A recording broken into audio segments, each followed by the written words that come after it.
Assalamualaikum warahmatullahi wabarakatuh. Perkenalkan, nama saya Safira Nanda Andriani. Saya Friza Zendri Nurcantika dari kelas 11 MIPA 6 akan menjelaskan tentang perjalanan perubahan demokrasi dari tahun ke tahun. Pelaksanaan demokrasi di Indonesia pada periode 1945 sampai 1949. Pada periode ini disebut juga masa revolusi.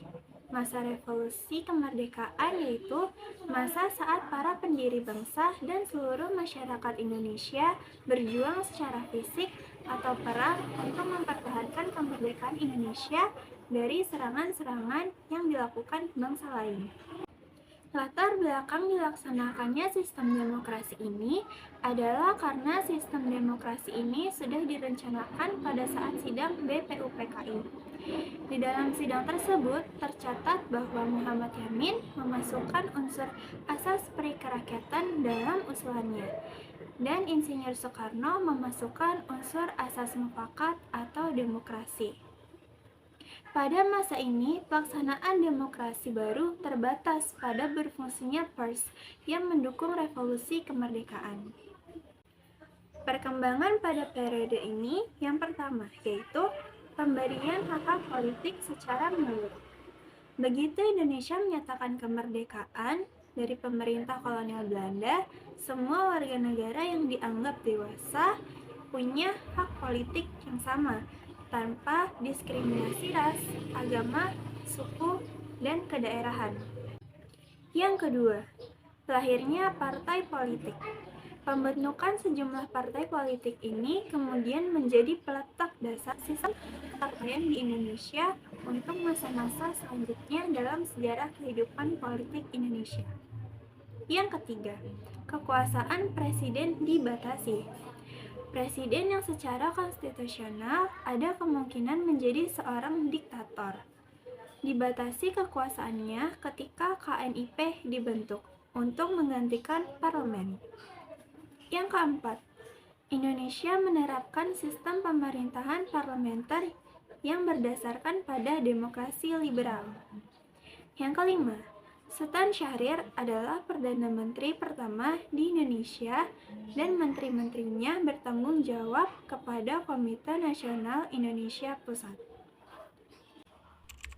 Pelaksanaan demokrasi di Indonesia pada periode parlementer 1949 sampai 1959.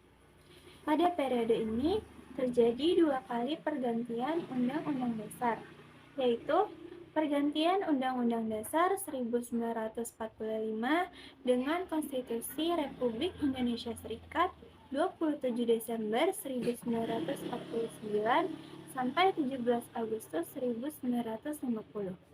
Bentuk negara Indonesia berubah dari kesatuan menjadi serikat. Sistem pemerintahan berubah dari presidensial menjadi quasi parlementer.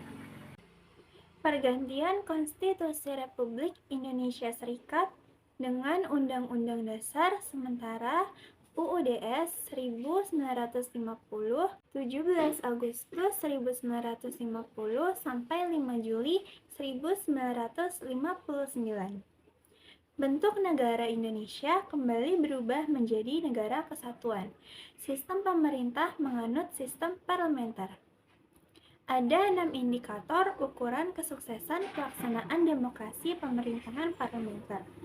Yang pertama, lembaga perwakilan rakyat atau parlemen berperan tinggi dalam proses politik. Yang kedua, akuntabilitas, pertanggungjawaban pemegang jabatan dan polisi pada umumnya sangat tinggi. Yang ketiga, kehidupan kepartaian memperoleh peluang sebesar-besarnya untuk berkembang secara maksimal. Yang keempat, pemilihan umum hanya dilaksanakan 1 kali pada 1955, tetapi benar-benar dilaksanakan dengan prinsip demokrasi. Yang kelima, masyarakat umumnya dapat melaksanakan hak-hak dasar dan tidak dikurangi sama sekali. 6. Dalam masa pemerintahan parlementer, daerah-daerah memperoleh otonomi yang cukup. Berakhirnya demokrasi parlementer disebabkan oleh munculnya konsepsi presiden untuk membentuk pemerintahan yang bersifat gotong royong yang melibatkan semua kesatuan politik yang ada, termasuk Partai Komunis Indonesia. Disebabkan juga Dewan Konstituante mengalami jalan buntu untuk mencapai kesepakatan merumuskan ideologi nasional. Lalu dominannya politik aliran sehingga membawa konsekuensi terhadap pengelolaan konflik. Yang terakhir karena basis sosial ekonomi yang masih sangat lemah. Pelaksanaan demokrasi di Indonesia pada periode 1959 sampai 1965. Pada periode ini, pemerintah Indonesia menganut sistem demokrasi terpimpin. Penyimpangan pada masa demokrasi terpimpin tahun 1959 sampai 1966 yaitu 1. Menafsirkan Pancasila terpisah-pisah, tidak dalam kesatuan bulat dan utuh. 2. Konsep Pancasila berubah menjadi konsep nasakom, nasionalis, agama, dan komunis. Yang ketiga, Presiden membubarkan DPR hasil pemilu 1952. Yang keempat, pengangkatan presiden seumur hidup. Yang kelima, bergesernya masa demokrasi terpimpin menjadi pemusatan kekuasaan pada presiden. Pada periode ini pun, Presiden Soekarno menerbitkan suatu dekrit pada tanggal 5 Juli 1959. Dalam dekrit tersebut, Presiden menyatakan bahwa pembubaran Dewan Konstituante dan kembali kepada Undang-Undang Dasar 1945. Era baru demokrasi dan pemerintahan Indonesia mulai dimasuki, yaitu demokrasi terpimpin. Demokrasi terpimpin merupakan pembalikan total dari proses politik yang berjalan pada masa demokrasi parlementer. Adapun karakteristik dari perpolitikan pada era demokrasi terpimpin yaitu yang ke-1, menguburnya sistem kepartaian. Yang kedua, terbentuknya Dewan Perwakilan Rakyat gotong royong, sehingga peran lembaga legislatif dalam sistem politik nasional menjadi lemah. Yang ketiga, hak dasar manusia menjadi sangat lemah. Yang keempat, masa demokrasi terpimpin membuat kebebasan pers berkurang. 5. Sentralisasi kekuasaan semakin dominan dalam proses hubungan antara pemerintah pusat dan daerah. Selanjutnya, pelaksanaan demokrasi di Indonesia pada periode 1965 sampai 1998. Ketika Jenderal Soeharto dipilih menjadi Presiden Republik Indonesia, era yang kemudian dikenal sebagai era Orde Baru dengan konsep demokrasi Pancasila. Visi utama pemerintah Orde Baru ini adalah untuk melaksanakan Pancasila dan Undang-Undang Dasar 1945.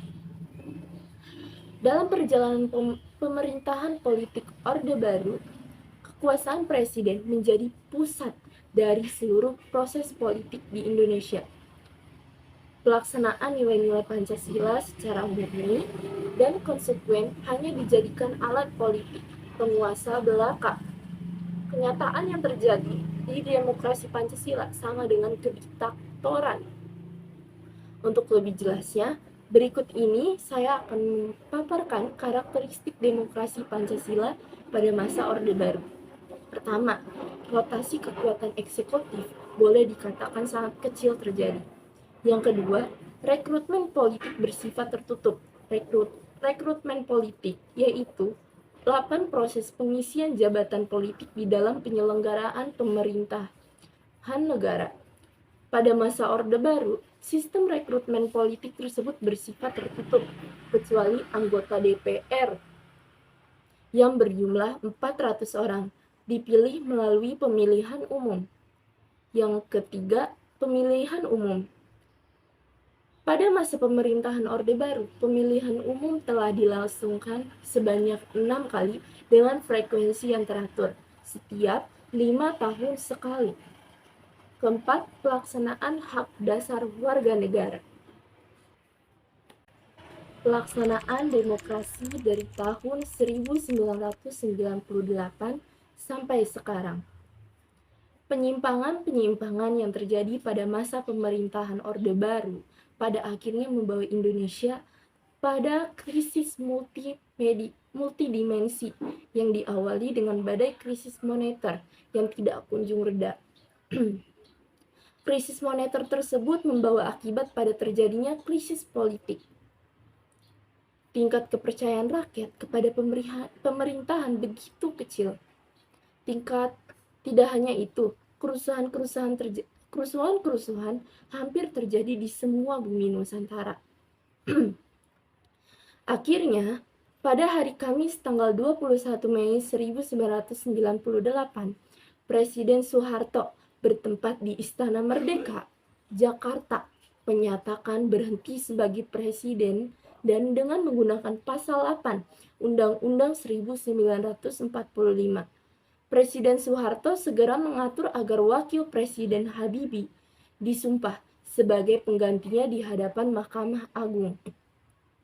DPR tidak dapat berfungsi karena gedungnya diambil oleh para mahasiswa.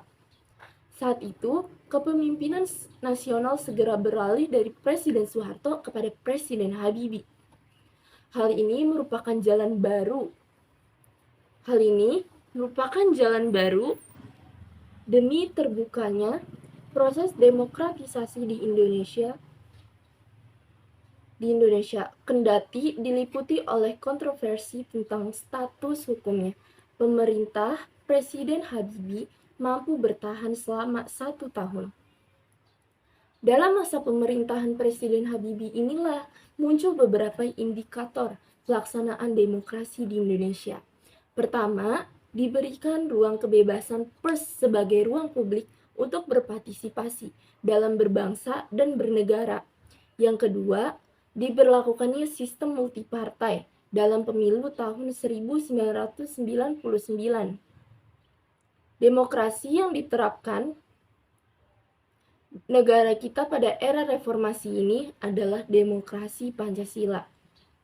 Pertama, pemilu yang dilaksanakan pun jauh lebih demokratis dari yang sebelumnya. Sistem pemilu terus berkembang, memberikan jalan bagi rakyat untuk menggunakan hak politiknya dalam pemilu. Bahkan, puncaknya, pada tahun 2004, rakyat dapat langsung memilih wakilnya di lembaga legislatif dan wakil presiden pun dipilih secara langsung oleh rakyat. Tidak hanya itu, mulai tahun 2005, kepala daerah pun, gubernur ataupun wali kota dipilih langsung oleh rakyat. Kedua, rotasi kekuasaan dilaksanakan dari mulai pemerintah pusat sampai pada tingkat desa. Yang ketiga, pola pada rekrutmen politik untuk pengisian jabatan besar hak dasar rakyat dapat terjamin seperti adanya kebebasan menyatakan pendapat, kebebasan pers, dan sebagainya. Sekian penjelasan dari kami mengenai perjalanan demokrasi di Indonesia dari tahun ke tahun. Wassalamualaikum warahmatullahi wabarakatuh.